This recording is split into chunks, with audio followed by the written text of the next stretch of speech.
तर आजच्या व्लॉगमध्ये आपण जात आहोत पोकर्णीला नरसिंह मंदिरात, कारण पायदर्शनासाठी.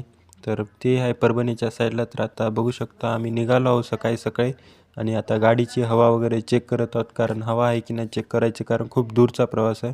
त्याच्यानंतर भूक लागते सकाळी सकाळी, तर आता सकाळी सकाळी तर जेवण करू वाटणं लगेच वडापाव ऑर्डर करतो. तर आता पुढे बघू शकता वडापाव झालं. वडापाव झाल्याच्या नंतर हे पुढलं जे माणूस आहे ते आमच्या संग लावतो रेस. तर आता ह्या रेसला एन्जॉय करा, बघूया कोण जिंकते कोण नाही. तर बघा, चला.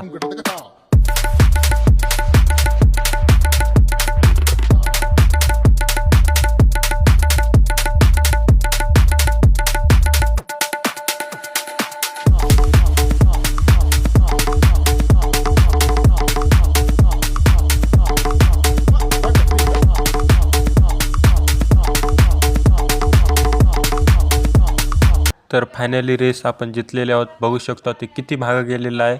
तर त्याचबद्दल एक लाईक करा आणि फॉलो करा, आणि यूट्यूबवर बघत असाल तर सबस्क्राईब करा. तर आता इथं पुढे आहे रेल्वेचा ट्रॅक. तर रेल्वे तर काय भेटली नाही, बघू शकतो रिकामे आहे.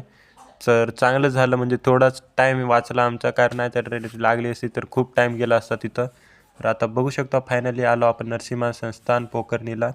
तर आता इथं घेऊया प्रसाद, म्हणजेच पेढे घेऊया, कारण देवाला प्रसाद म्हणून ठेवण्यासाठी. तर लगेच आता आम्ही पेढे घेतलेले आहोत, बघू शकता. तर आता मग तिथं गेल्या बघू शकता किती छोटा रस्ता आहे, तुम्ही स्वतः बघा, असं पूर्ण खाली वाकून जावं लागते.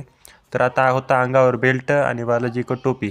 तर इथं टोपी आणि बेल्ट हे केलं, आणि पुढल्या साईडलाच आहे महादेवाचं छोटूसं मंदिर, आणि ह्याच्याच बाजूच्या साईडला आहे छोटूसा रस्ता. तर चला आता जाऊया मध्ये. तर आता मध्ये जाणार, म्हणजे आता कोणीतरी येत होतं, हे आल्याच्या नंतर गेलो मध्ये. तर बघू शकता दर्शन झालं. आता पुढला पाठ पाहायचं असलं तर कॉमेंट करा.